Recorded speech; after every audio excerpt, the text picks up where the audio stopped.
해요? 아직 30초 남았는데. 자, 우리 청년부 성경 공부 모임 시작하겠습니다. 잠깐 기도하겠습니다. 사랑하는 하나님, 하나님께서 저희에게 주의를 허락하여 주시고 또 말씀을 공부하게 해주심에 감사합니다. 저희가 하나님의 말씀을 공부할 때 그 말씀이 저희에게 기준이 되고 또 저희의 삶을 이끌어가는 힘이 되도록 주님께서 선하게 사용하여 주시옵소서. 예수님의 이름으로 기도드립니다. 아멘. 자, 먼저 광고를 좀 드려야 될 것 같아요. 지금 보자, 아직까지 코로나 사태가 긴급 사태가 끝났어도 진정이 안 되고 있는 상황이죠. 그러다 보니까 온라인으로 계속 예배를 드리고 있는데 이게 주일 주보 내용과 이게 다음 주 내용이 조금 다를 수 있을 것 같아요. 그래서 청년부의 그 상황을 봐가면서 이야기를 하겠습니다. 제가 이제 드릴 수 있는 이야기는 지금 이제 임시 당회장 체제가 시작이 되어서 아직 우리가 확정되지 못한 부분들이 꽤 있어요. 그래서 여러분이 오늘 3부 예배 때 들었던 내용과 조금 변경이 될 가능성이 있으니까 일단은 좀 기다려 주면은 좋을 것 같습니다. 그리고 조금 안 좋은 슬픈 소식 하나는 우리 청년부에서 오랫동안 같이 했던 최옥경 자매가 이번에 귀국을 하게 됐습니다. 다음 주 토요일에 귀국을 하게 되니까 여러분이 연락도 해주고 그리고 좀 이렇게 기도도 많이 해주면은 좋을 것 같아요. 자, 오늘은 통일왕국 시대에 대해서 이야기를 좀 하겠습니다. 우리가 이제 지난 시간에 사사 시대에 대해서 공부를 했었죠. 근데 이제 사사 시대가 처음에는 여호수아의 이제 마무리로 아주 잘 끝났는데 그게 이제 점점 바닥을 향해서 가는 걸 봤습니다. 이제 사사들이 자꾸 이제 나라를 구원해줘도 계속 이제 밑바닥으로 수준이 떨어지는 것을 보게 되죠. 그래서 이제 사사기에서는 12명의 사사가 나오고 그리고 이제 그 후에 이제 엘리 그리고 사무엘이라는 이제 두 사사가 나오는 게 이제 사무엘상이에요. 중간에 우리가 이제 패스한 성경이 룻기가 있죠. 룻기의 배경도 이제 사사 시대다. 그러나 이제 역사에 크게 관련은 없으니까 패스하고 가도록 하겠습니다.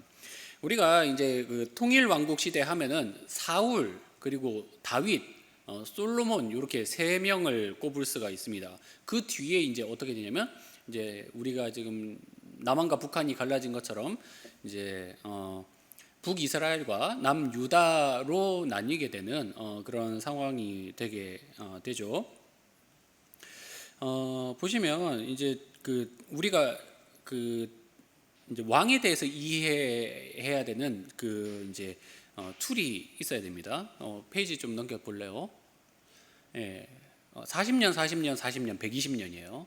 근데 이제 사울은 40의 왕이 되고 다윗은 30, 그리고 솔로몬은 이제 20살의 왕이 되죠. 외우기는 되게 쉽죠. 간단하고.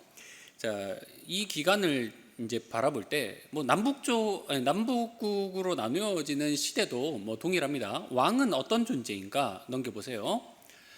왕은 하나님 나라를 통치하는 데 있어서 이제 대리 통치자의 역할을 합니다.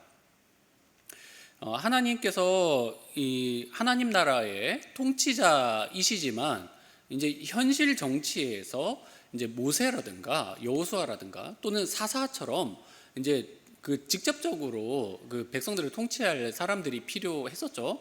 근데 그 역할을 이제 대리받은 거예요. 근데 이제 이스라엘 백성들은 이제 우리의 왕이 하나님 나라의 대리 통치자다라는 개념보다 다른 나라에도 왕이 있으니까 우리도 왕이 있었으면 좋겠다라고 이제 생각을 하는 거죠. 근데 그거랑은 좀 다릅니다. 우리가 뭐 조선왕조 시대의 왕하고는 좀 개념이 다른 거다. 이걸 이해를 해야 이제 앞으로 일어날 사건들이 이해가 되는 거예요. 자, 그리고 하나님께서 이제 이스라엘 왕에게는 이제 그 조건을 주시는데, 그 말씀에 순종하는 왕에게는 번영을 가져다 주시는 거예요. 그래서 이제 그 왕이 이제 예를 들어서 초기에는 하나님 앞에 순종을 하다가 후기에 타락을 하면 그 영향을 누가 받는 겁니까? 백성들 전체가 받는 거예요. 우리가 이제 나중에 보겠지만 이제 그 하나님 나라의 3요소를 말할 때 이제 백성, 이제 이스라엘 백성, 그리고 주권자이신 하나님. 근데 이제 대리 통치자인 왕이 있죠. 그러면 하나님만큼 잘 통치하지 못해도 이 대리 통치자가 말씀에 순종하는 만큼 그 하나님의 통치가 이제 백성들에게 임한단 말이죠. 이제 그렇게 하나님 앞에 순종이 잘 되면 어떻게 되느냐? 이 나라가 넓어지는 거예요. 나라가 부유해지고 나라가 정말 그 이게 풍요와 번영이 주어지는 것을 보게 되는 게 이제 극적인 게 바로 이제 다윗의 예를 들 수가 있는 거죠. 근데 이제 순종이 없고 하나님 앞에 반역하는 마음이 있다라고 하면은 이제 나라가 이제 침범이 있고 어려워지는 것들을 우리가 보게 되는 거죠. 그래서 순종이라는 키워드는 굉장히 중요합니다. 말씀에 순종한다. 자, 넘겨 보면 이제 이스라엘 왕의 의무와 축복이 나옵니다. 글자가 좀 작아서 아쉽긴 하지만 여러분이 문제지에 다 나와 있어요. 그 신명기에 왕이 이미 세워지기 전에 모세가 그 이제 모압 평지에서 이제 말씀을 줬죠. 뭐라고 말씀을 주냐면 이제 왕으로서 해야 될 의무가 있는데 그 첫 번째가 뭐냐면 성전에 제사장을 두고 성경 사본을 많이 만들어서 백성들에게 말씀을 널리 전파하라. 이게 첫 번째 의무예요. 말씀을 준수하는 백성이 되도록. 그리고 본인 스스로도 어떻게 해야 되느냐? 말씀을 가까이 하고 그것을 지켜 행하라라고 말씀을 하고 그렇게 되면 어떻게 되느냐? 하나님께서 그의 왕위를 길게 가져다 주실 것이다 라는 것이 이제 부가적으로 따라옵니다. 넘겨보시면 그러면 금기사항은 뭐냐? 첫 번째는 말을 많이 두지 마라. 말이 뭡니까 여러분? 짐승말이죠. 짐승말. 말은 군사력을 의미해요. 그래서 요즘으로 치면은 이제 그 말 타는 사람은 없지만 말을 기병과 보병의 차이는 엄청났단 말이에요. 그 당시 기준으로 봤을 때. 근데 이제 말을 많이 둔다는 것은 기병을 많이 두어서 말에 그러니까 군사력에 의존하는 나라가 되지 않도록 해라라는 의미가 있습니다. 그리고 이제 덧붙여서 이제 말이 어디 말이 유명하냐면 이집트 말. 그 이스라엘에는 말이 잘 없었어요. 그래서 사사 시대에도 여러분이 보면 사사들이 그 자기 자녀들에게 나귀를 타게 하지 말을 타게는 안 한단 말이죠, 그렇죠? 그만큼 말은 흔치가 않았어요. 근데 이제 말을 많이 가지고 오려면 이제 이집트와 친해져야 되니까 이제 이집트는 그 하나님이 말씀하실 때 뭐가 된다고 말합니까? 이 세상 나라, 세상 나라와 너무 친해지지 않도록 너희가 그 관계를 가까이 하지 마라라는 것이 첫 번째고, 두 번째는 뭐냐면 왕으로서 그 아내와 첩을 많이 두지 마라라고 이야기를 합니다. 그 조선 시대도 왕들 보면은 막 첩이 엄청나요. 그래서 그 왕에게는 이제 특권이 있었죠. 조선 시대 왕에 말도 안 되는, 요즘 기준으로 말이 안 되는데 조선 시대 왕은 길을 가다가 예쁜 여자를 보면 그 자리에서 아내로 삼아도 되는 그런 특권이 있었어요. 근데 이제 아내와 첩을 많이 두지 마라. 이유가 뭐겠습니까, 여러분? 그 여자에게 너무 푹 빠져 살지 마라 이런 게 아니라 아내와 첩을 많이 두려면 외국으로부터 이렇게 화친 관계를 맺기 위해서 그 다른 나라에 뭐 공주를 데려온다거나 이런 일이 흔했어요. 그러면 이제 다른 나라의 우상을 받아들일 가능성이 되게 높은 거죠. 그래서 결혼 관계에 있어서 그 특히 이제 외국 그 우상을 섬기는 나라의 여자를 이제 아내로 두어서 이제 우상 숭배에 빠지지 않도록 하라라는 거죠. 저도 이제 기혼자지만 아내의 영향력은 굉장합니다. 아내가 우상 숭배자인데 영향을 안 받을 수가 없는 거예요. 그러다 보니까 그렇게 말씀을 주시는 거죠. 이제 세 번째는 은과 금을 많이 쌓아두지 마라. 뭔 말이겠어요? 돈에 의지하지 마라라는 거죠. 정리를 하자면 이제 말씀을 가까이 하라가 의무이고 이제 네가 군사력이나 또는 우상 숭배에 빠질 가능성과 그리고 이 돈의 힘에 이제 휘둘리지 않을 수 있도록 자신을 잘 지켜라, 그렇게 말씀을 하고 있는 거죠. 이게 결국 우리한테도 적용이 됩니다. 우리도 그 이제 뭐랄까 내 힘을 기르는데 또 내 뭐랄까요 돈에 너무 빠져서 하나님을 등한시한다면 하나님께서 그걸 기뻐하시지 않는 거죠. 주일도 빠져가면서 막 이게 사업장 열어가지고 막 돈 벌고 또 막 관계를 맺는데 이 뭐 나는 돈이 나의 사업 확장을 위해서 이단과도 관계를 맺을 수 있어. 뭐 이렇게까지 되면 굉장히 곤란한 거죠. 그래서 하나님께서 우리에게 그 이제 이런 것들을 통해서 이제 시금석 같은 이제 지침을 주시는 겁니다. 자, 그러면 이제 본격적으로 인물 탐구로 좀 넘어갈 텐데 왕만 하는 게 아니라 이제 좀 그 중요한 인물인 사무엘부터 좀 다뤄볼게요. 사무엘이 왜 중요하냐라고 했을 때 저는 사무엘이 사실 많은 걸 하진 않았어요. 근데 사무엘은 그 시대를 반전시키는 인물로서 굉장히 중요합니다. 사무엘의 위대함이 뭐냐면 그 시대가 이 나락을 향해서 떨어져 갈 때 그 시대를 반전시키는 역할을 하는 거예요. 그래서 보면 말씀 한번 읽어볼게요. 사무엘상 1장 10절 11절 10절 11절 읽어보겠습니다. 시작.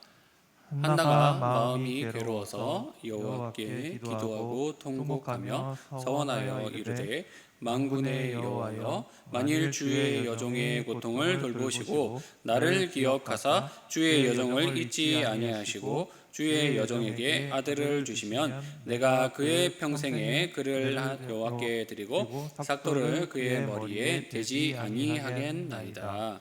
자, 보시면 그 사무엘의 어머니 한나가 나오죠. 한나가 이제 본인이 불임이란 말이에요.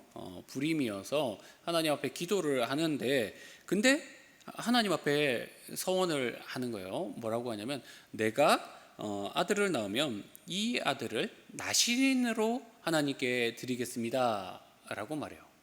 여러분, 이게 왜 중요한 기도냐면 나한테 가장 귀한 것을 하나님께서 주셨는데 그걸 도로 하나님께 드린다는 거잖아요.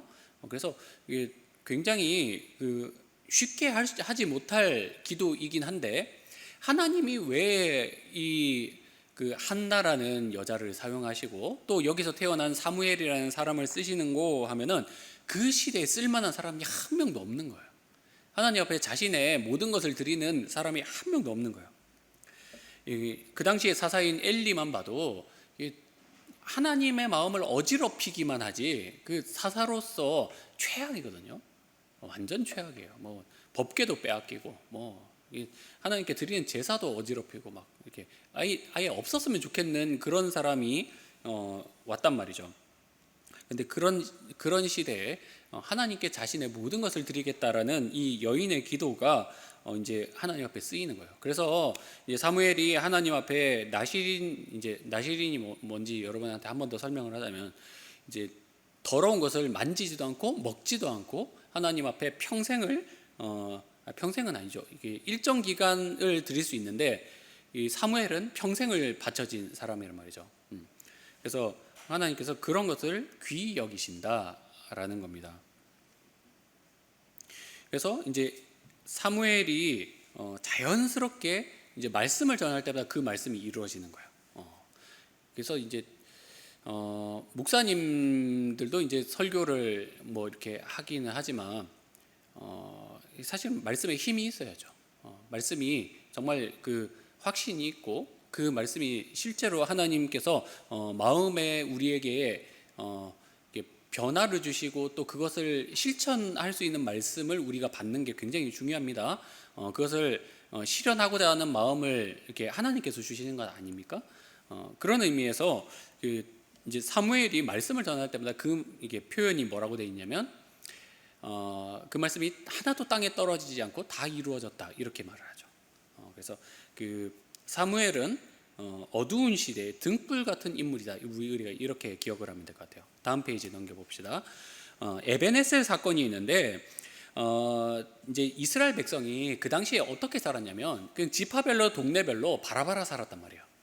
근데 그때 사무엘이 사사가 되면서 어떤 일을 했냐면 자, 우리 이렇게 살아서는 안 됩니다. 우리 말씀을 회복해야 됩니다. 우리 하나님 앞에 회개해야 됩니다. 라고 해서 이제 이스라엘의 그 중앙쯤에 되는 이제 베냐민 지파와 에브라임 지파 사이쯤에 이렇게 미스바라고 하는 도시가 있습니다. 미스바로 다 모여라라고 했어요. 다 모여서 이제 하나님 앞에 예배를 드리는 거죠. 회개기도 하고 금식하고 이런 일들이 있었어요. 근데 그 당시에 몇백 년 동안 이런 일이 없는 거예요. 사사시대를 통틀어서 그 하나님의 말씀을 선포하고 회개하는 일이 그 이제 지난 시간에 우리가 공부했던 복임 사건 이후로 한 번도 없었던 거예요.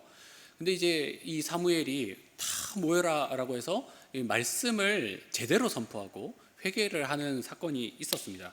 근데 문제는 뭐냐면 그때 블레셋 사람들이 옳거니 쟤네들 무장도 안 하고 저기에서 무방비로 있네. 우리가 약탈하러 가자라고 이제 쳐들어오는 거예요. 그때 이제 미스바 집회에서 이제 사무엘이 기도를 하니까 하나님께서 이제 그 우레를 내려서 블레셋 군대를 이제 우박과 우레를 내려서 블레셋 군대를 막았습니다. 그래서 이제 뭐라고 이야기를 하냐면 12절 읽어봅시다. 자, 12절 말씀 시작. 사무엘이 돌을 취하여 미스바와 센 사이에 세워 이르되 여호와께서 여기까지 우리를 도우셨다 하고 그 이름을 에베네셀이라 하니라. 네, 그러니까 하나님께서 우리를 도우심의 표시로서 기념비로서 돌을 하나 세운 게 그게 이제 에베네셀, 번역을 하자면 도움의 돌, 이런 의미가 있습니다. 근데 우리에게도 그런 게 있어야 돼요. 하나님께서 나와 함께 하셨다라는 기념비적인 사건들이 하나씩 있어야 우리 신앙도 사실은 굉장히 성장을 하는 거예요. 내가 굉장히 어려운데 하나님께 내가 기도를 했더니 하나님께서 나에게 이런 고비를 넘기게 해주셨다. 이런 간증들이 사실 우리에게 많아야 되는 거죠. 그래서 그 에베네셀과 같은 이제 뭐 하나님께서 나와 함께 하셨다. 또 저기에 뭐 여호와 샬롬이라든가 뭐 이런 이렇게 사건들이 막 이렇게 군데군데 있는 것이 굉장히 좋은 거죠. 그런 돌들을 바라보면서 후손들이 뭐라고 생각합니까? 아, 그렇지. 하나님께서 우리 조상들을 여기서 건져 주셨는데 우리에게도 또 똑같이 하실 거 아니냐. 이런 것들이 남는 거죠. 자, 이렇게 이제 블레셋이 격퇴가 되고 사무엘이 정말 평화롭게 나라를 다스렸어요. 그래서 그 기록이 뭐라고 되어 있냐면 사무엘이 사사로서 통치하는 동안에는 블레셋이 감히 쳐들어올 생각도 하지 못했다라고 했습니다. 그런데 문제는 뭐냐면 사무엘이 나이가 많아요. 나이가 많아서 이제 아들들에게 이제 통치를 좀 대리로 맡겼습니다. 근데 아들이 별로인 거예요. 아들 셋이 있었는데 셋 다 별로인 거예요. 그러니까 이제 백성들이 이게 뭡니까? 라고 해서 왕을 요구를 합니다.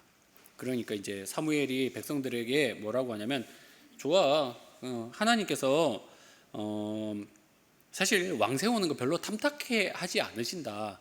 그렇지만 너희가 요구하면 하나님께서 왕을 세워 주실 것이다라고 해서 이제 기도를 하고 왕을 찾습니다. 근데 이제 하나님께서 왕을 찾을 때 어떤 사람을 찾으신가라고 우리가 봤을 때 이제 몇 가지 사건을 보여주세요. 우연히 사울을 만나게 하시고 이렇게 한단 말이죠. 넘겨봅시다.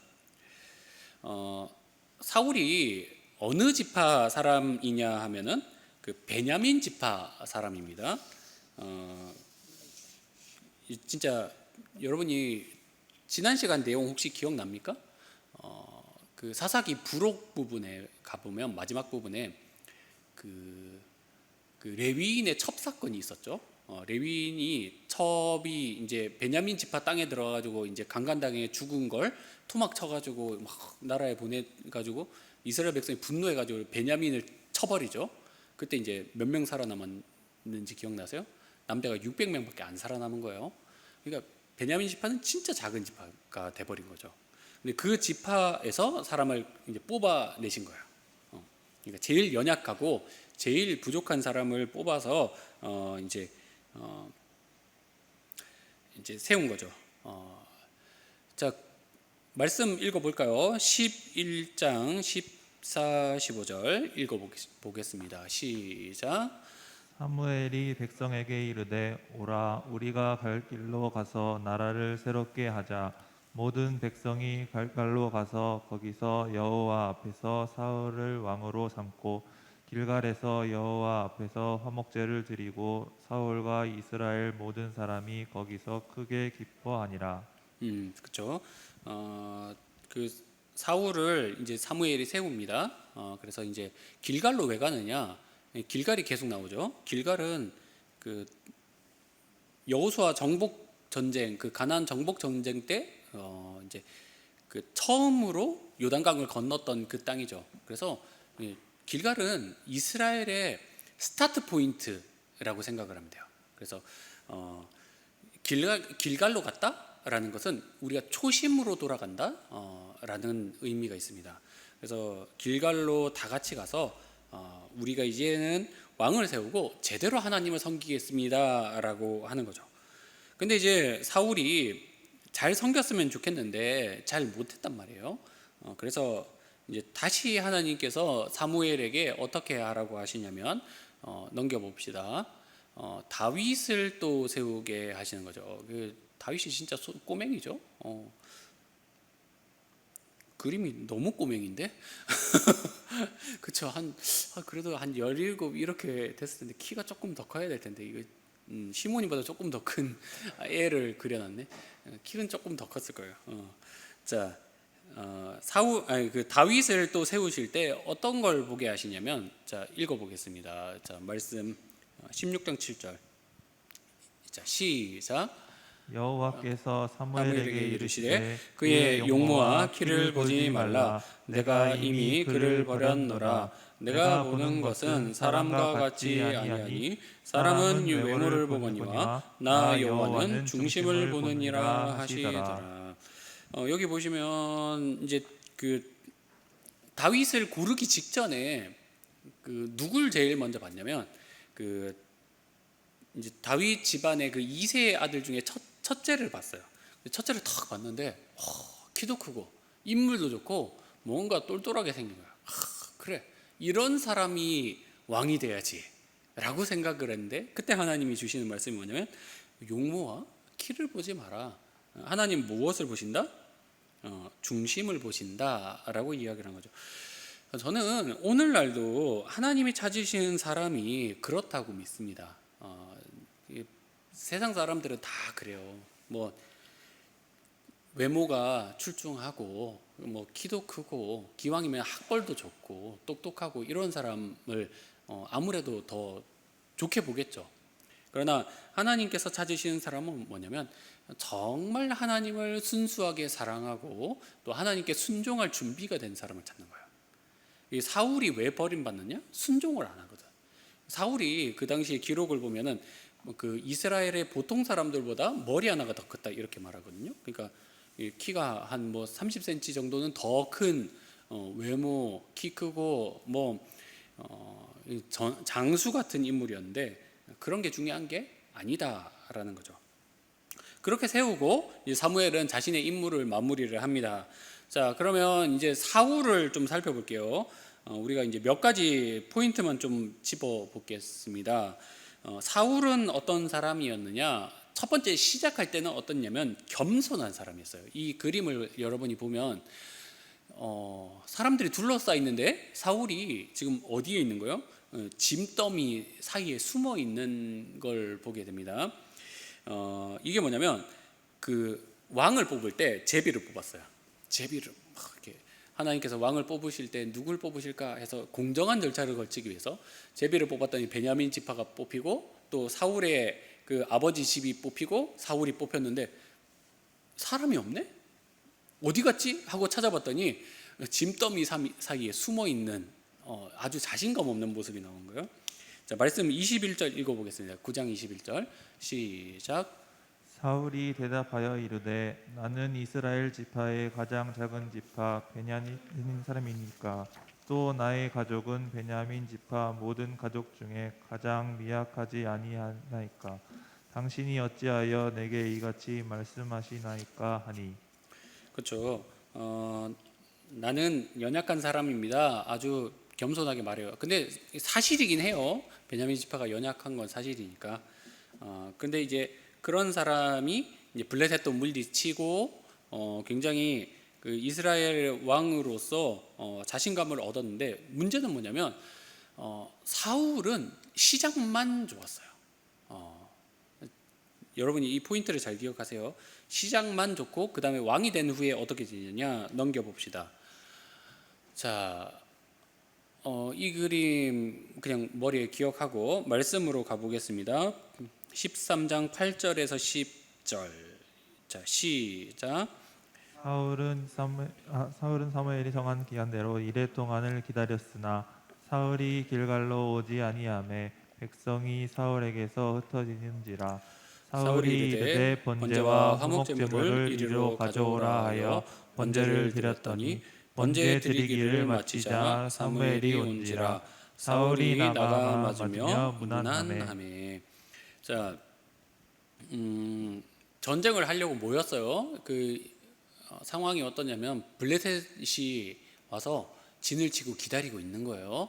근데 이제 사울이 우리 전쟁을 해야 되니까 모여라라고 이야기를 했는데 모여서 이제 전쟁을 시작해야 될 거 아니야.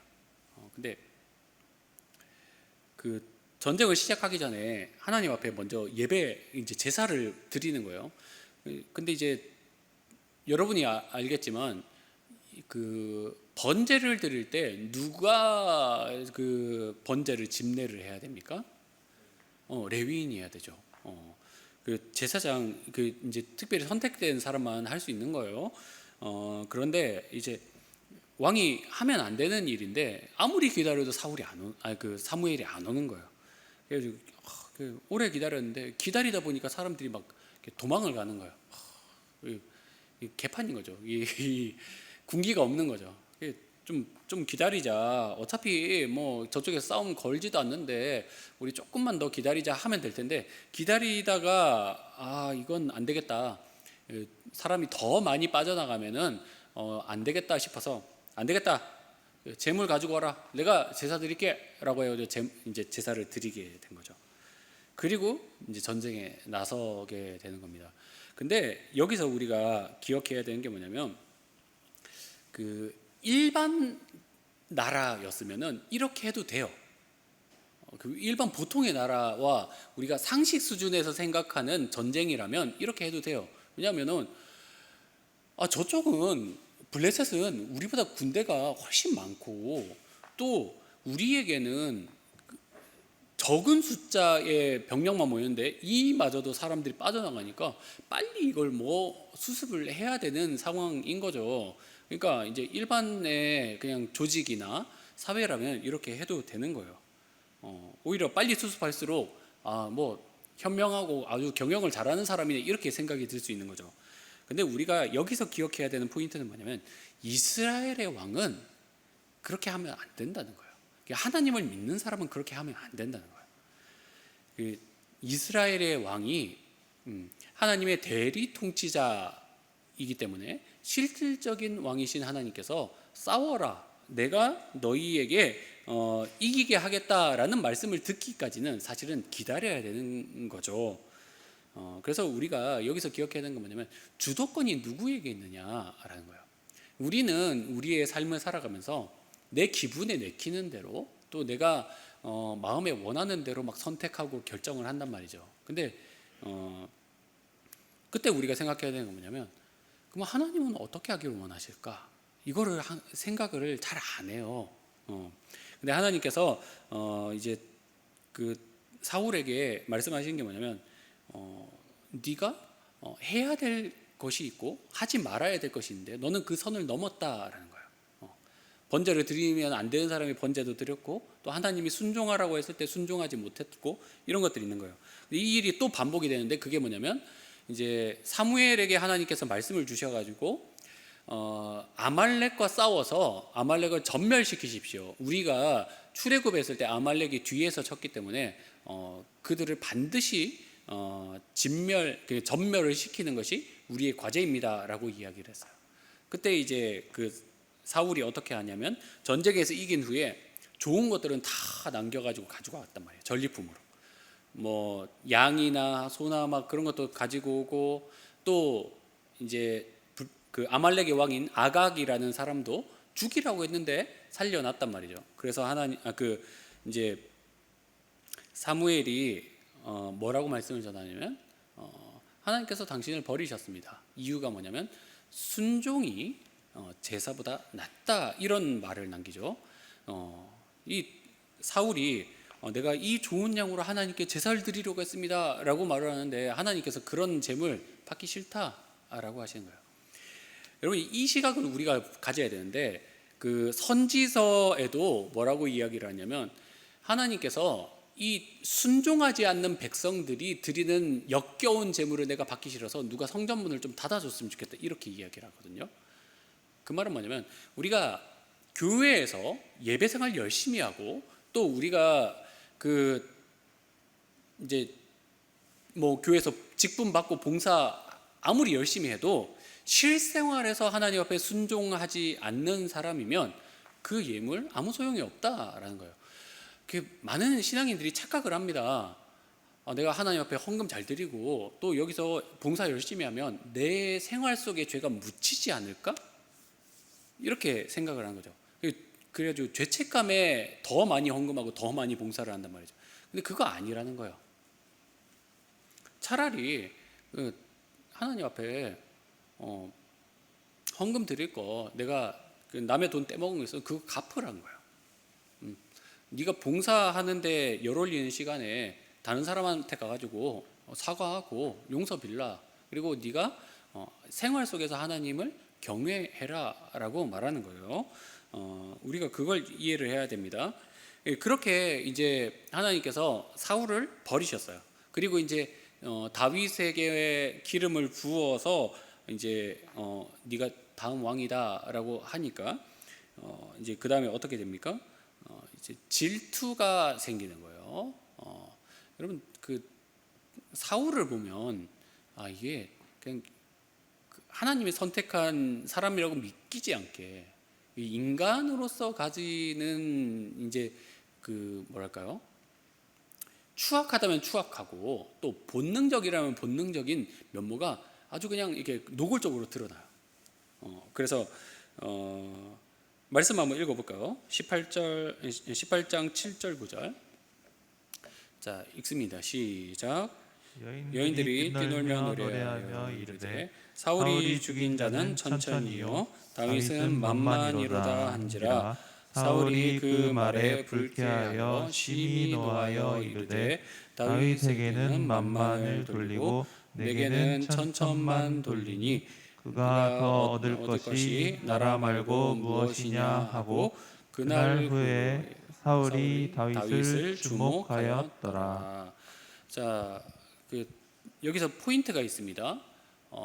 이 상황이 뭐냐면 이제 블레셋과 이스라엘 군대가 대면을 하고 있는데 이제 골리앗이 나와서 전쟁을 아주 그냥 북돋는 장수 역할을 하는 거죠. 막 욕하고 막 그러는데 이 사울을 비롯해서 모든 이스라엘의 군대가 감히 대항할 생각을 못 하고 있는 거예요. 근데 이제 거기서 다윗이 나와가지고 이제 사울의 역할을 사실은 대신한 거죠. 그렇게 하고 돌아왔더니 이제 여인들이 노래를 지어 부르기를 사울은 천천히요 다윗은 만만히로다 이렇게 말하니까 불쾌한 거예요.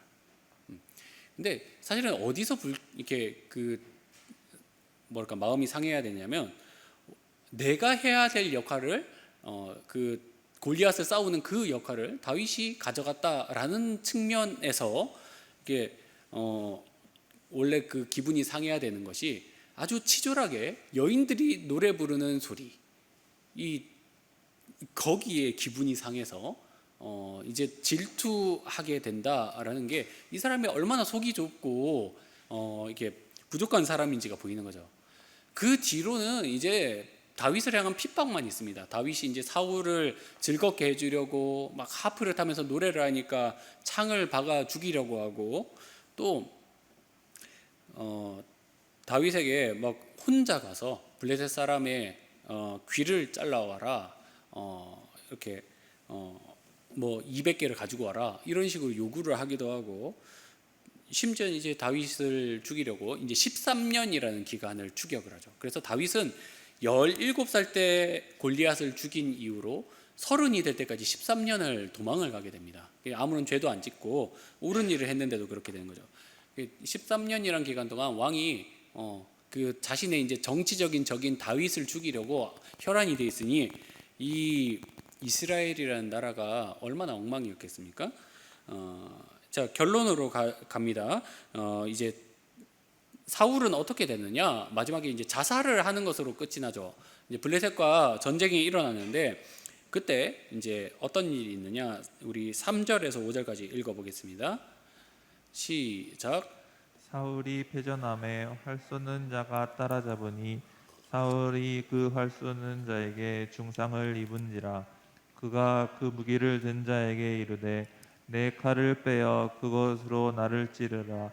할례를 받지 않은 자들이 와서 나를 찌르고 모욕할까 두려워하노라 하나 무기를 든 자가 심히 두려워하여 감히 행하지 아니하는지라. 이에 사울이 자기의 칼을 뽑아서 그 위에 엎드려지매 무기를 든 자가 사울이 죽음을 보고 자기도 자기 칼 위에 엎드려져서 그와 함께 죽으니라. 자, 사울의 이제 마지막이죠. 블레셋과 전투가 일어나는데 사울이 아무리 하나님 앞에 하나님 우리 이길 수 있습니까? 물어봐도 하나님이 대답을 안 해주는 거예요. 그래가지고 이제 무당에게 찾아갑니다. 네가 용한 무당이라며, 너 그 빙의 뭐 이런 것도 할 수 있다며, 뭐 이런 식으로 물어보면서 네가 그 죽은 자를 불러 일으킬 수 있다면 사무엘을 좀 불러달라라고 하니까 사무엘이 진짜 이렇게 막 이렇게 모습을 드러내는 거예요. 그러면서 뭐라고 하냐면 너 반드시 죽을 것이다 라고 이미 말씀을 하셨어요. 결론은 뭐냐면 이 사울이라는 인물을 봤을 때 하나님께서 처음 세우셨을 때는 굉장히 겸손하게 나라를 구하고 또 말씀에 순종하는 모습을 보이지만 뒤로 가면 갈수록 인간의 추악함이 나오는 거죠. 우리가 우리의 신앙생활을 바라볼 때 이런 인사이트가 좀 있어야 되는데 다윗도 그렇고 솔로몬도 그렇고 뒤가 깔끔하지 못한 이렇게 면모가 많아요. 근데 그 중에 최악은 이제 사울이죠. 뒤로 갈수록 하나님 앞에 순종할 수 있는 것이 무엇일까? 이걸 참 고민을 하는 저와 여러분이 됐으면 좋겠어요. 자, 다윗으로 넘어갑니다. 다윗은 좀 내용이 많아요. 자, 다윗의 시작은 목동입니다. 다윗이 굉장히 천한 출신인 것을 우리가 볼 수가 있어요. 게다가 다윗이 집안에서 막내잖아요. 하나님께서 사울을 쓰실 때도 약한 그 지파의 사람을 쓰시는데 다윗은 더 천하단 말이죠. 근데 이제 다윗은 어떤 목동이었냐? 아주 용감하게 양떼를 지키는 목동이었다라는 거죠. 말씀 읽어봅시다. 17장 34, 35 시작. 다윗이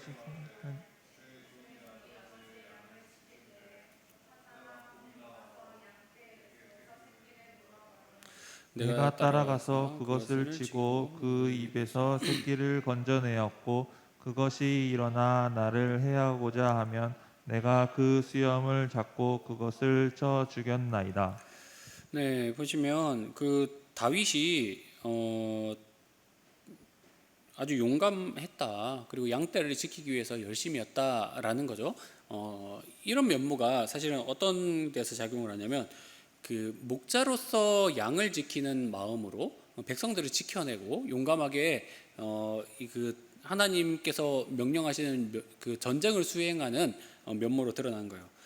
근데 이제 다윗을 우리가 볼 때 이제 핵심은 뭐냐면 그 우리가 이제 우리 주변을 봐도 뛰어난 사람들이 꽤 많잖아요. 우리 교회에도 굉장히 그 뭘까 재능이 많은 사람들이 있단 말이죠. 뭐 악기도 잘하고 외국어도 잘하고 또 뭐 이것저것 잘하는 사람들이 많아요. 근데 그 자질이 뛰어난 사람은 많은데 중심이 하나님을 사랑하는 사람이냐라고 봤을 때 거기에서 사실 많은 사람들이 탈락을 합니다. 이 다윗의 장점은 뭐냐면 자질 면에서 이제 바닥이죠. 사실은 다윗보다 훨씬 뛰어난 사람들이 많단 말이에요. 그런데 그런 사람임에도 불구하고 중심이 하나님을 사랑하고 또 이스라엘 백성들을 사랑하는 마음이 있는 사람이다라는 것이 중요합니다. 자, 넘어갑시다. 골리앗. 자, 골리앗과 싸워서 이기죠. 자, 현대사에서 이 이야기 많이 하잖아요. 다윗과 골리앗의 싸움이다. 이런 이야기 많이 하죠. 그래서 이제 골리앗 쪽이 굉장히 뭐 물량이나 힘에서 압도적이고 다윗 쪽은 좀 약하다. 이런 이야기를 많이 하죠. 실제로 봐도 그럴 것 같아요. 근데 이제 우리가 말씀을 통해서 승리의 포인트가 어디 있는지를 좀 보면 좋겠는데 17장 45절 말씀 읽어봅시다. 시작. 다윗이 블레셋 사람에게 이르되 너는 칼과 창과 단창으로 내게 나아오거니와 나는 만군의 여호와의 이름 곧 내가 모욕하는 이스라엘 군대의 하나님 이름으로 내게 나아가노라. 네, 여기서 이제 다윗이 그 싸우는 명분을 뭐라고 이야기를 하냐면 너는 힘으로 싸우지만 나는 하나님의 이름을 위해서 그 싸운다라고 이야기를 하죠. 여기서 이제 포인트가 나옵니다. 하나님께서 왜 사울에게는 사울도 열심히 싸웠거든요. 그렇죠? 전쟁도 여러 번 하고 그런데도 하나님께서 그를 버리셨는가? 포인트는 뭡니까? 힘에 의존하지 않고 하나님 말씀, 하나님의 영광, 하나님의 나라를 바라보는 사람이니까 하나님께서 힘을 실어 주시는 거예요. 부족한 힘을 오히려 실어 주시는 거예요. 그러니까 저는 우리에게 이런 게 있어야 된다고 보는데 내가 하나님의 나라를 꾸준히 바라보면서 그것을 향해서 목표를 정하고 그것을 향해서 내 삶의 궤도를 점점 전진시켜 나가는 사람이 되어야 되는 거죠. 근데 다윗을 보면은 그런 면이 있는데 사울을 보면은 항상 내 이름, 내 자리, 내가 가진 것들을 빼앗기지 않기 위해서 이런 명분으로 움직이는 게 참 많단 말이죠. 그래서 우리의 삶의 명분, 우리의 삶의 방향이 하나님의 이름을 향해서 설정이 되는 게 참 중요하다라는 거죠. 자, 넘어가 보면 다윗이 이제 도망자로서 13년을 삽니다. 그때 어떤 일들이 있었나? 자, 읽어봅시다. 22장 1절 2절 시작.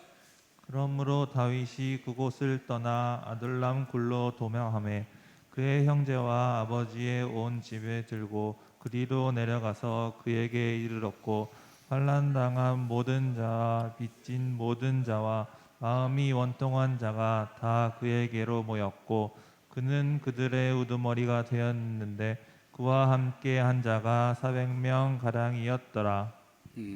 네, 아둘람 굴이라는 곳에 다윗이 피해 있는데 어떻게 사람들이 막 몰려오는 거예요. 어려운 사람들, 원통한 사람들이 와서 그들의 커뮤니티를 이루었다라는 거죠. 그런 걸 보면 이렇게 왜 다윗이라는 인물에게 이제 사람들을 위로하는 그런 특징이 있는 것 같아요. 예를 들어서 다윗이 굉장히 냉혈아니고 뭐 이렇게 피도 눈물도 없는 사람이면 오겠습니까? 여러분이랑 가겠어요? 전혀 그런 게 아니고 사람들을 돌보고 또 그 다윗에게 가면은 위로가 된다 이런 마음이 있으니까 400명이 되는데 이게 나중에 어떻게 되냐면 이제 사울이 죽을 때가 가까워질 때쯤 되면 이게 한 400명에서 600명까지 늘어납니다. 계속해서 하나님을 이렇게 그 마이너 군대가 있는 거죠. 여러분 사실 그렇습니다. 우리가 이제 우리 교회를 바라보거나 또 세상을 바라볼 때 그 하나님을 사랑하는 사람들은 어디에나 있어요. 그게 이제 그 사람들이 이제 전면에 안 드러나는 것뿐이지 그 하나님 사랑하고 또 말씀에 충성을 하려고 하는데 세상에서 살아가기에 너무 힘든 사람들이 있는 거죠. 근데 그런 이들이 이 세상이 바르게 돌아가지 못하는 것을 바라보면서 마음 아파하면서 또 다른 공동체가 하나가 생겨나는데 그게 이제 아둘람 공동체라고 우리가 통칭으로 자주 말합니다. 근데 아둘람 공동체에서 진실로 하나님을 섬기는 사람들이 따로 있는 거죠. 이 메인이 아니지만 현재까지 왕이 악한 자가 있으니까 메인이 아니지만 하나님을 사랑하고 서로를 위로해주는 그런 공동체가 있는 거죠. 저는 우리 청년부 공동체가 우리 교회가 처한 상황에서 그런 공동체가 됐으면 좋겠어요. 아둘람 공동체처럼 위로해주고 좀 서로를 보살펴주고 그리고 말씀을 행하려는 그런 공동체가 되었으면 좋겠습니다. 자, 넘겨봅시다. 다윗이 결국은 왕이 됩니다. 왕이 되어서 얼마를 통치하느냐?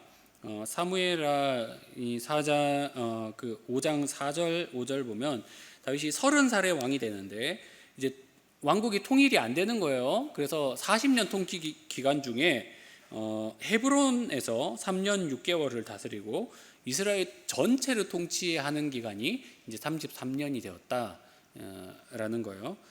결국은 이스라엘 통치자가 됩니다. 그리고 나서 어떻게 하냐면 그 블레셋이 쳐들어와요. 그걸 이제 몇 번 막아내고 또 주변에 있는 이제 항상 이스라엘이 약체라고 생각해 왔던 나라들이 순서대로 쳐들어오는데 순서대로 다 무찔러 가는 것이 다윗의 이제 젊었을 때의 업적이라고 볼 수 있습니다. 근데 이제 다윗의 가장 중요한 업적은 뭐냐면 넘겨봅시다. 법궤를 회복시켰다. 이게 핵심이죠. 그 엘리가 이스라엘 사사일 때 법궤를 잃어버리고 이 법궤가 방치가 되어 있었죠. 사울이면 분명히 이걸 회복시킬 법도 한데 관심이 없는 거예요. 근데 이제 다윗은 하나님 중심의 삶을 살려고 이제 이 법궤 회복을 굉장히 중요하게 생각을 한 거죠. 자, 말씀 13에서 15절 읽어봅시다. 시작. 여호와의 궤를 맨 사람들이 6걸음을 가매 다윗이 소와 살찐 송아지로 제사를 드리고 다윗이 여호와 앞에서 힘을 다하여 춤을 추는데 그때에 다윗이 배에 베옷을 입었더라. 다윗과 온 이스라엘 족속이 즐거이 환호하며 나팔을 불고 여호와의 궤를 메어 오니라. 자, 우리가 한번 좀 복습해 보면 좋겠는데 법궤가 무슨 의미가 있습니까? 법궤라는 것은 하나님의 임재라는 것을 상징을 하죠. 그래서 그 성막 안에도 법궤가 가장 그 지성소에 들어가는 유일한 물품이죠. 이게 없으면 사실 이스라엘 백성에게는 하나님이 없는 거나 마찬가지인데 여태까지 이 법궤가 다른 곳에 있었다는 것은 무슨 의미가 있습니까? 하나님이 그 이스라엘 백성의 삶의 중심부에 들어오지 못했다. 그런 의미가 있습니다. 우리가 이걸 영적 의미로 좀 받아들이자면 다윗이 잘한 점이 뭐냐? 단순히 법궤를 메운 게 잘한 거냐? 그게 아니란 거예요. 이스라엘 백성들의 마음의 중심에 하나님이 들어오시도록, 이게 소위 이제 물론 이제 퍼포먼스이기도 하겠지만 그게 이제 모든 사람들이 보잖아요.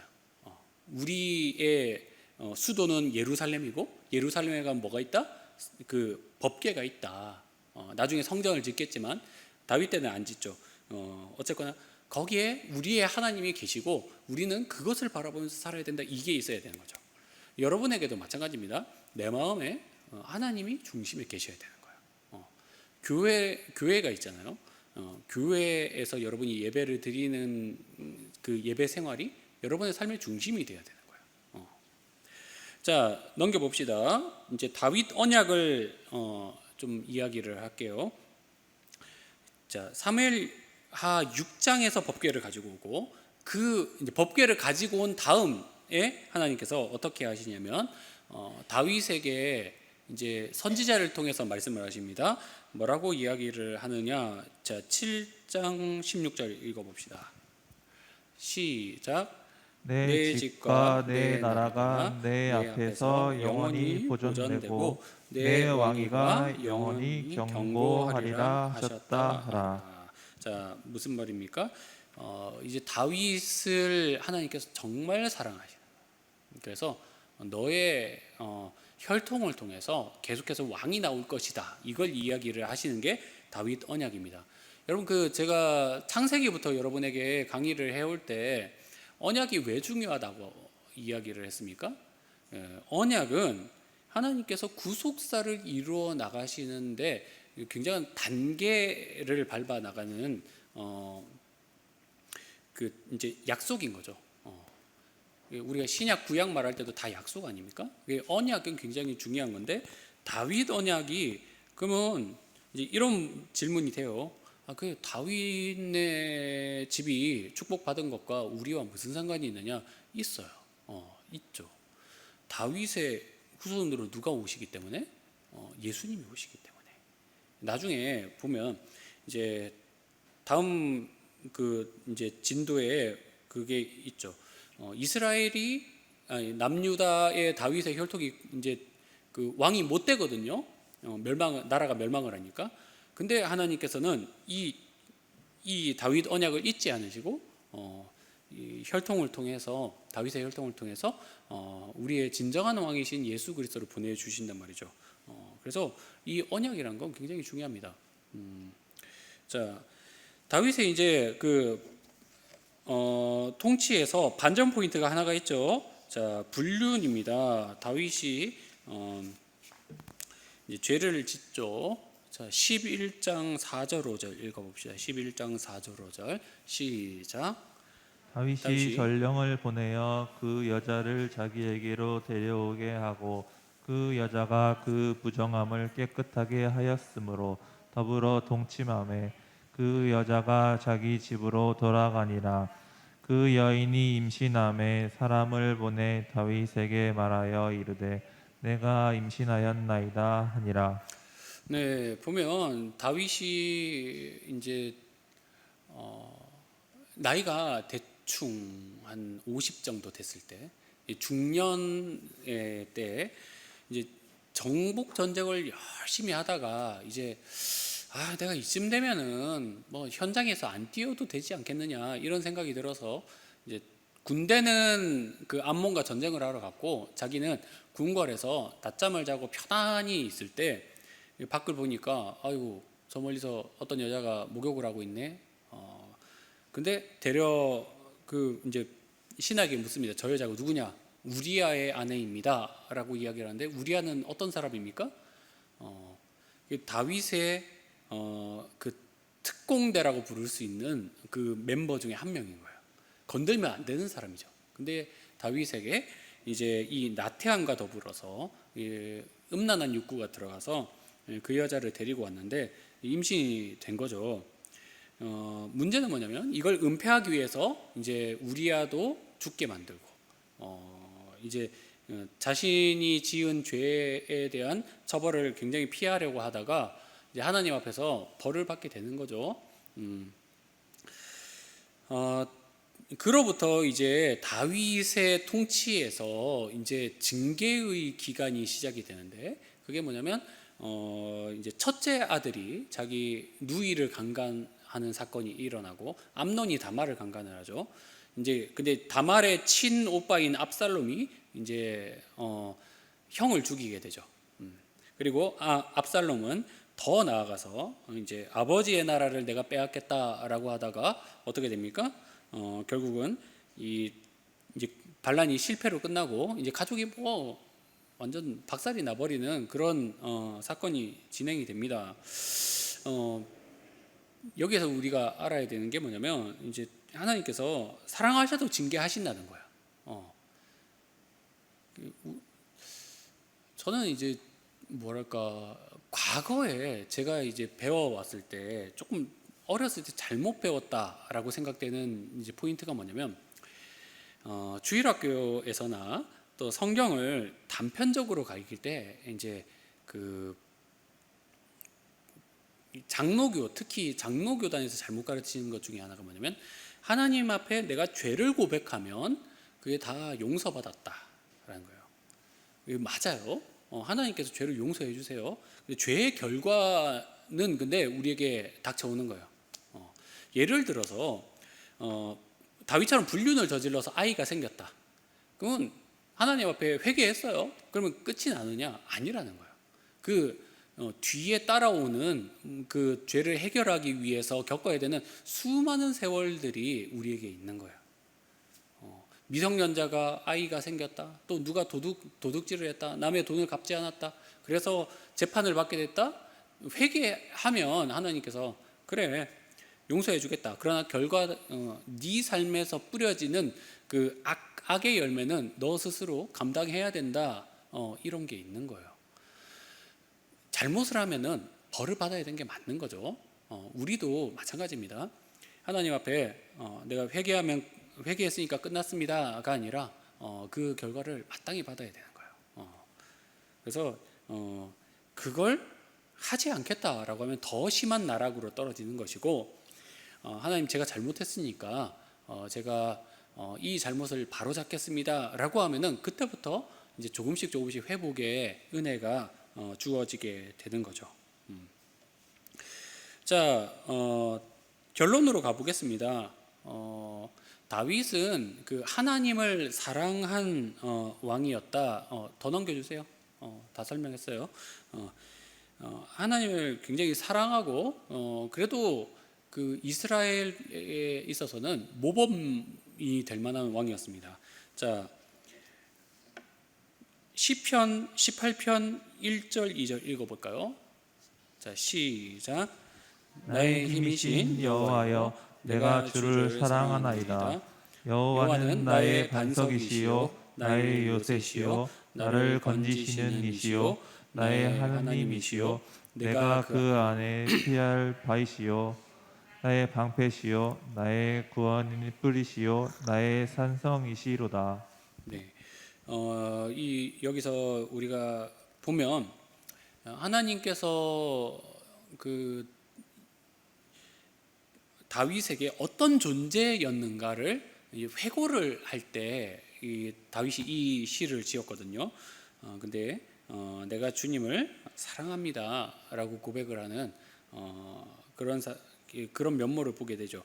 근데 하나님도 다윗에게 뭐라고 이야기하냐면 너는 내 마음에 합한 자다 이렇게 표현을 하는데, 합한 자다라는 말이 결국은 내가 너를 사랑한다 이런 표현이라고 볼 수 있죠. 자, 그렇게 다윗의 생애와 그리고 통치가 마무리가 됩니다. 다윗이 후반부에 물론 이제 압살롬의 반란도 있고 여러 가지 씨앗이 있기는 하지만 그래도 굉장히 통치를 잘해서 이제 후반부의 사역을 이제 다음 때 왕인 솔로몬이 물려받을 때에는 굉장히 좋단 말이에요. 자, 솔로몬 파트로 넘어가 보겠습니다. 이 그림은 이제 다윗이 죽으면서 솔로몬에게 유언을 남기는 장면이에요. 자, 말씀 읽어보겠습니다. 열왕기상 2장 2절에서 3절. 자, 시작.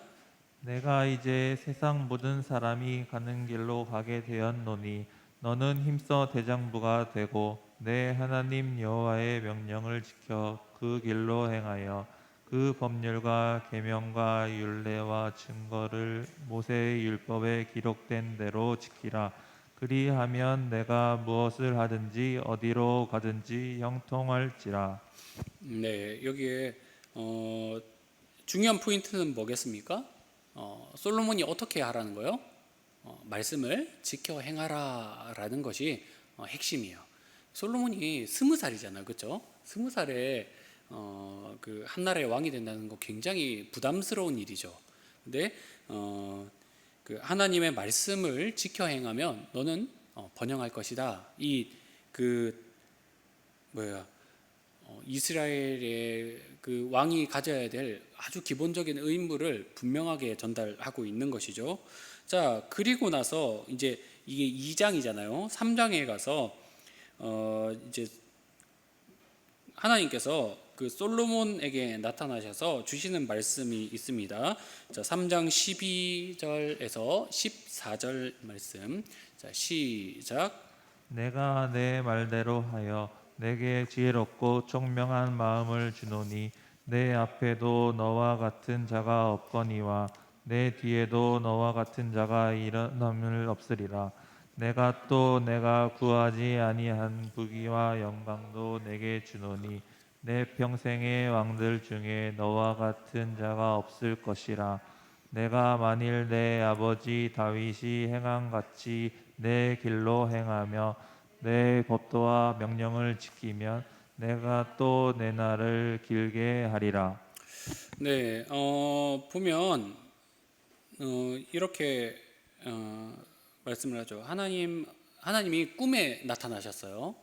솔로몬의 꿈에 나타나셔서 뭐라고 이야기하냐면, 내가 사랑하는 그 다윗의 아들아, 내가 너에게 무언가 주고 싶은데 너는 무엇을 받고 싶으냐라고 할 때 솔로몬이 구하는 게, 내가 이 이스라엘 백성들을 그 통치할 수 있는 지혜를 주십시오. 그 사람들이 나에게 재판을 요구하거나 또한 무언가를 요구를 할 때 내가 그것을 듣고 사리분별을 잘해서 하나님의 뜻대로 행할 수 있는 그 마음을 주십시오라고 하니까 하나님께서 그걸 굉장히 좋게 보신 거죠.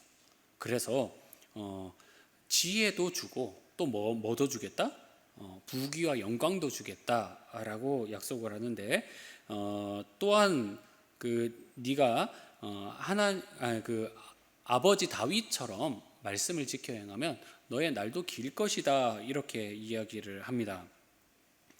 그래서 실제로 그 솔로몬의 지혜가 굉장하니까 그 현재 에티오피아쯤에 해당하는 이제 스바의 여왕이 발음을 잘해야 돼요. 스바 스바의 여왕이 일부러 찾아옵니다. 그 지혜의 말씀을 내가 듣고 싶습니다라고 해서 말씀을 듣고 뭘 주고 가냐면 금을 10,000달란트를 주고 갑니다. 그 금이 10,000달란트면 어마어마해요. 여기를 꽉 채우고도 남아요. 그만큼 솔로몬의 지혜로 인해서 나라가 굉장히 부강해지죠. 그래서 그 당시에 금이 정말 발에 채이도록 굴러다녔다, 이런 표현을 써요. 은과 금이 흔해 빠진 게 그 이제 이스라엘이었다, 이렇게 표현할 정도로 나라가 강력해집니다. 그리고 이제 그 왕국의 판도를 보면 다윗의 때 이제 주변 나라를 거의 다 정복을 하고, 솔로몬 때에 가면은 어디까지 가냐면 그 출애굽을 할 때 하나님께서 약속하셨던 땅을 전체를 가지게 돼요. 그게 어디냐면 이제 애굽 시내라고 하는 데서부터 큰 강이라고 하는 유브라데 권역까지 이제 이스라엘이 영향력을 가지게 되는 그런 판도를 솔로몬 때 가집니다. 그래서 솔로몬은 그 뭐랄까 인생의 화려함의 절정이라고 볼 수 있죠. 자, 솔로몬이 잘한 일 한 가지만 딱 꼽자면 성전 건축이 있겠습니다. 자, 솔로몬 성전은 저런 모양으로 생겼어요. 우리가 성막 배웠죠, 그렇죠? 성막이 건축을 할 때 이런 형태다 생각을 하면은 딱 좋을 것 같아요. 이 높게 세워져 있는 저 부분이 이제 성소가 되겠죠. 그래서 성소 안에 들어가면 또 이제 휘장이 있어서 그 안에 지성소가 있고 그 뜰에는 이제 번제단, 뭐 물두멍 이런 것들이 있다 이렇게 생각을 하면 될 것 같아요. 자, 말씀 읽어볼까요? 6장 1절 시작. 이스라엘 자손이 애굽 땅에서 나온 지 480년이요 솔로몬이 이스라엘 왕이 된 지 4년 15월 곧 둘째 달에 솔로몬이 여호와를 위하여 성전 건축하기를 시작하였더라. 그렇죠. 원래는 다윗이 자기가 만들고 싶어 했는데 하나님께서 너는 전쟁을 하느라 피를 너무 많이 흘렸으니까 네 아들대로 미루자라고 했던 것을 솔로몬이 합니다.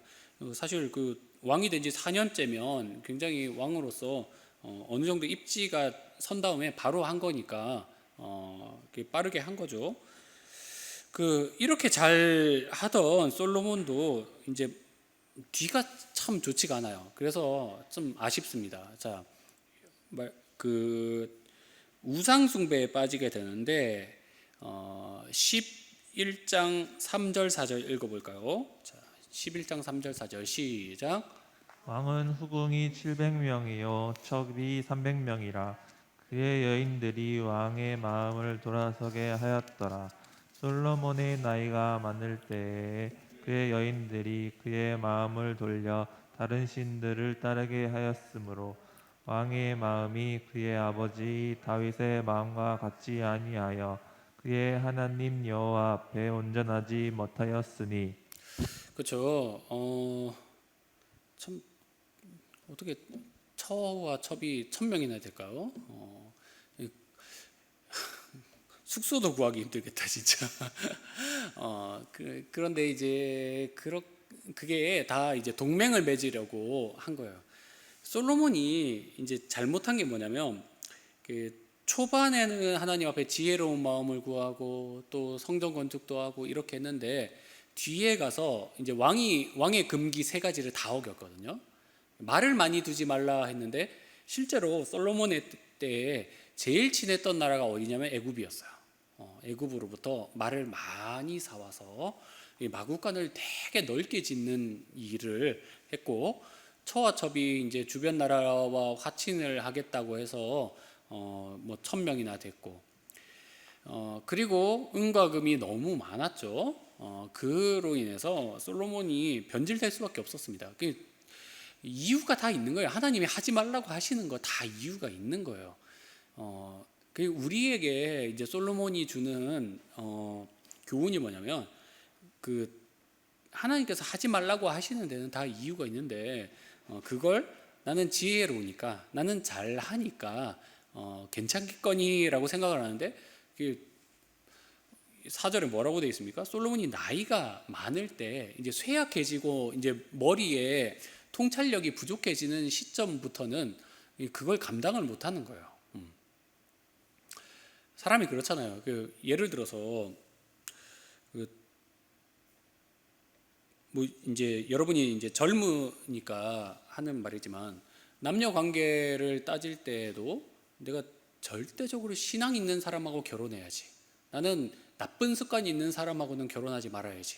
이렇게 평상시엔 철벽을 치다가 갑자기 내가 이게 어려워지고 막 외롭고 할 때 아무나 만난단 말이에요.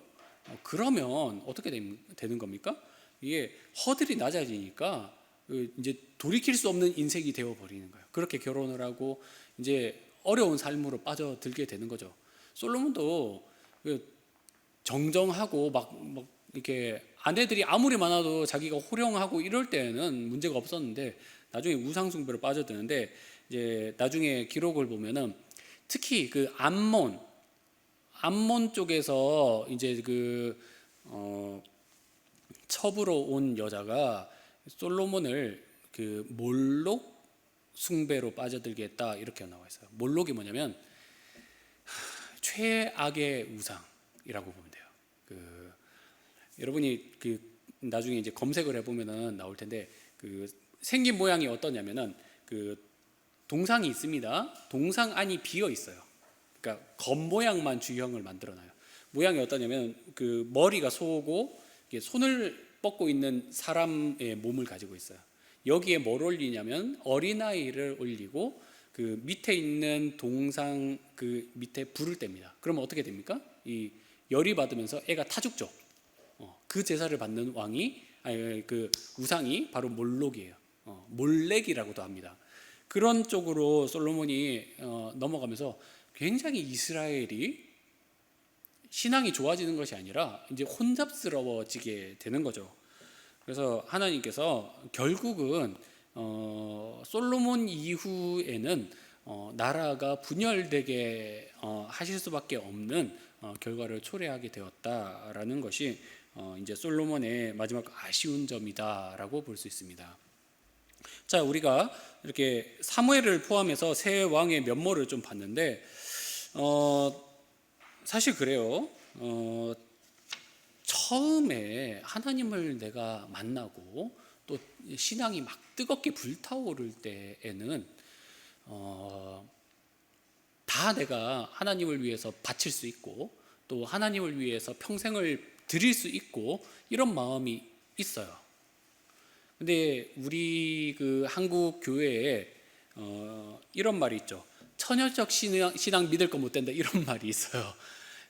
총각도 포함되는 말이겠지만 인생이 길잖아요. 그 처음에 대학생 때 그리고 처녀 총각 때 뜨거울 때는 하나님 앞에 주님 내가 주님을 위해 살겠습니다 라고 말했다가 이제 나중에 삶이 좀 어려워지고 자녀도 생기고 또 직장 다니면서 이 사회와의 뭔가 타협의 여지가 생기고 유혹이 찾아올 때쯤 과연 나는 그 초심대로 하나님 앞에 꾸준하게 갈 수 있는가? 라고 했을 때 그게 참 쉽지가 않다라는 것이 오늘 이 이야기에서 볼 수 있는 포인트라고 생각을 합니다. 저는 젊은이 때 특히 결혼을 하지 않은 이때에 우리가 좋은 신앙의 습관을 미리 가지고 있는 것이 굉장히 필요하다고 봐요. 여러분 나중에 누구랑 결혼할지 어떻게 압니까? 그렇죠? 여러분 지금 연애 안 하는 사람도 있고 지금 연애를 하는 사람도 있는데 둘이 뭐 결혼을 해서 잘 살 수도 있겠지만 그렇게 안 될 수도 있죠. 근데 결혼을 해서 이제 둘이 섞여서 살다 보면 허들이 더 낮아져요. 내가 예를 들어서 하나님 앞에 한 80을 헌신을 했고 상대방은 한 70을 헌신을 했는데 같이 만나서 100까지 올라가는 거면 좋겠지만 50까지 떨어지는 경우가 허다해요.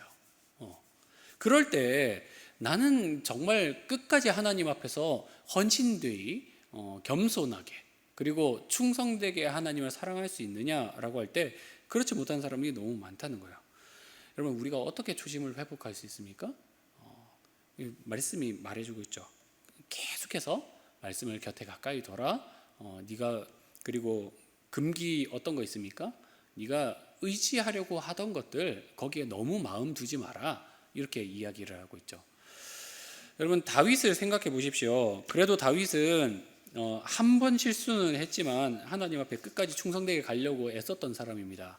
그 다윗이 가졌던 마음 물론 이제 부족한 점도 있었겠지만 내가 그래도 하나님 사랑하겠습니다. 끝까지 하나님 앞에 충성하겠습니다. 이 마음이 있었기 때문에 하나님께서 다윗에게 언약을 주셨던 것을 우리가 기억을 해야 됩니다.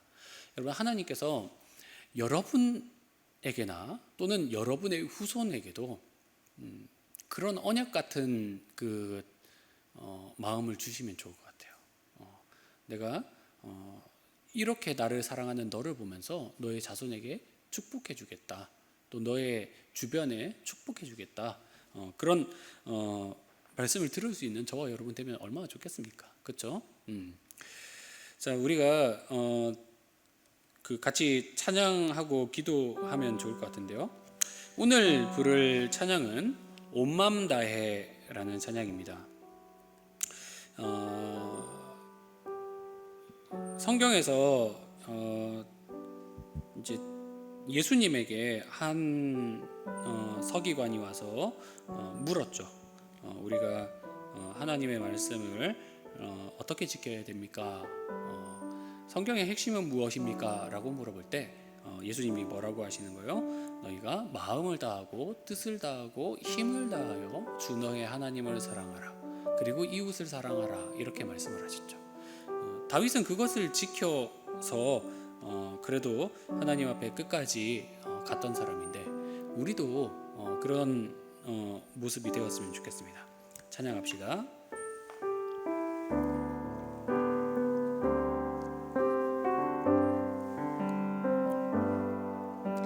주님과 함께하는 이 고요한 시간 주님의 보좌 앞에 내 마음을 쏟네 모든 것 아시는 주님께 감출 것 없네 내 맘과 정성 다해 주 바라나이다.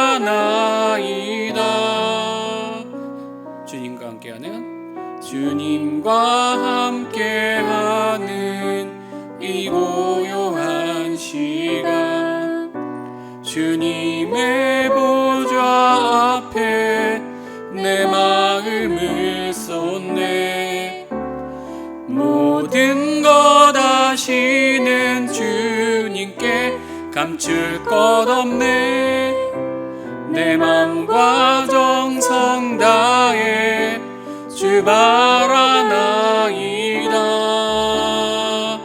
온 맘 다해 사랑합니다 온 맘 다해 주 알기 원하네 내 모든 삶 당신 것이니 주만 섬기리 온 맘 다해 나 염려하잖아도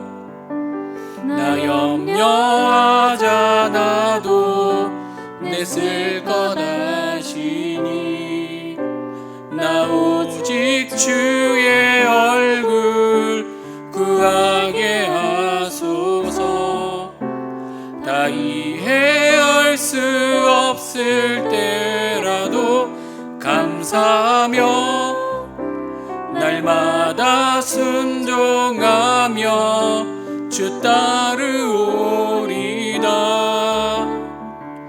온 맘 다해 사랑합니다 온 맘 다해 주 알기 원하네 내 모든 삶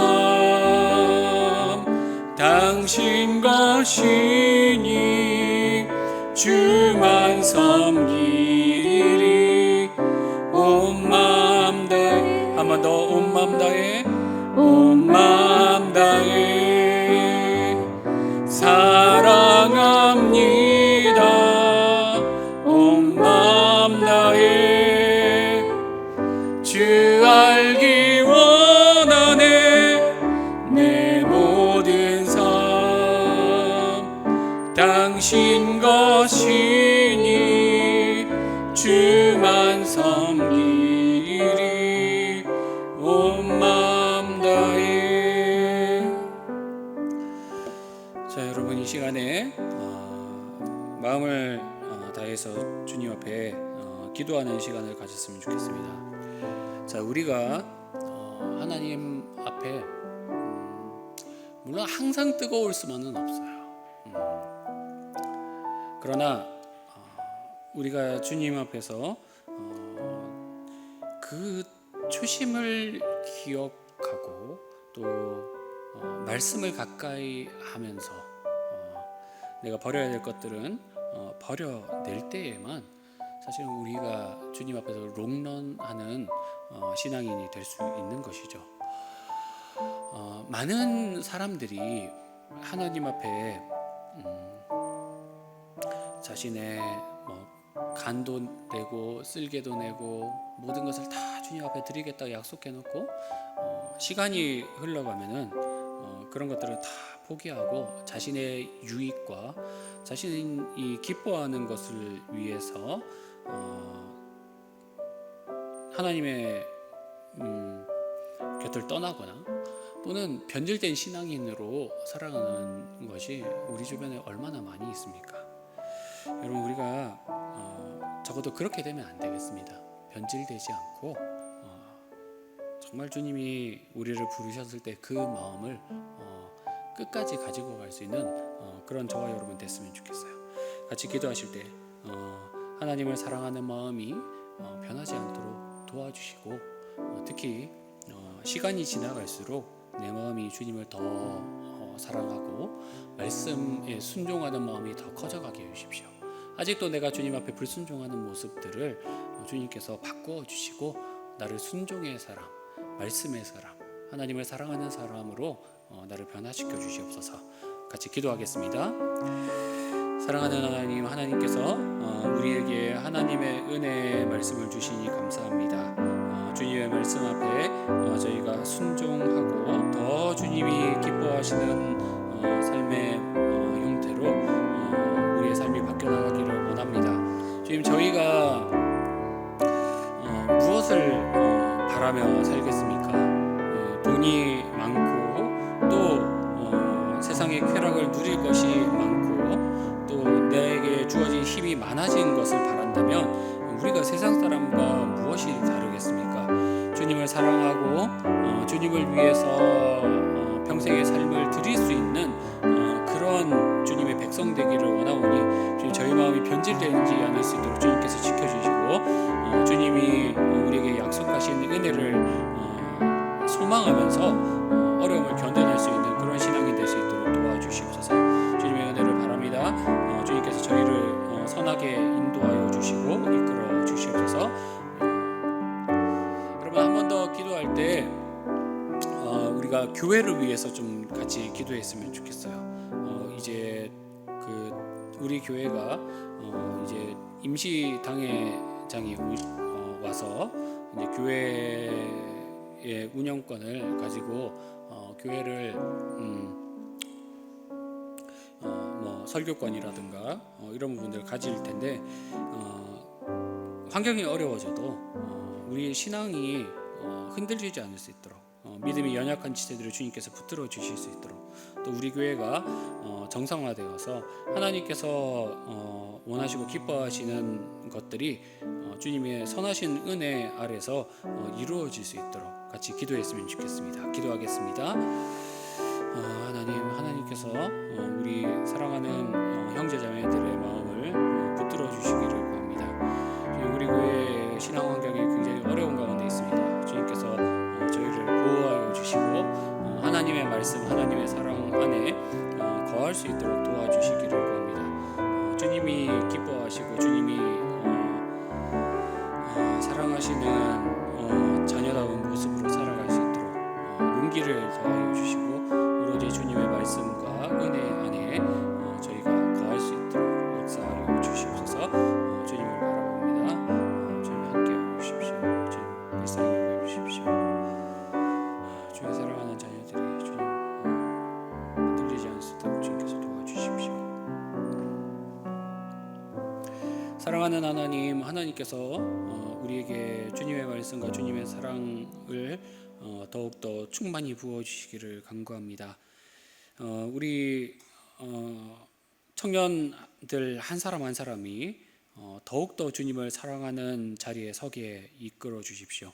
그래서 주님의 말씀이 나에게 있기 때문에 환경이 어렵고 또 여러 가지 나를 둘러싸고 있는 것들이 흔들린다 할지라도 무너지지 않고 끝까지 주님의 기뻐하시는 자리까지 나아갈 수 있도록 인도하여 주시기를 구합니다.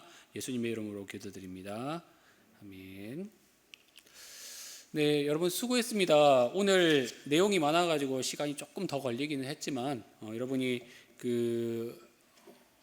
이제 왕국 시대에 대해서 분명한 이해가 좀 있었으면 좋겠고 여러분의 삶에도 하나님의 말씀이 잘 적용되었으면 좋겠습니다. 자, 수고했습니다. 여기까지 하겠습니다.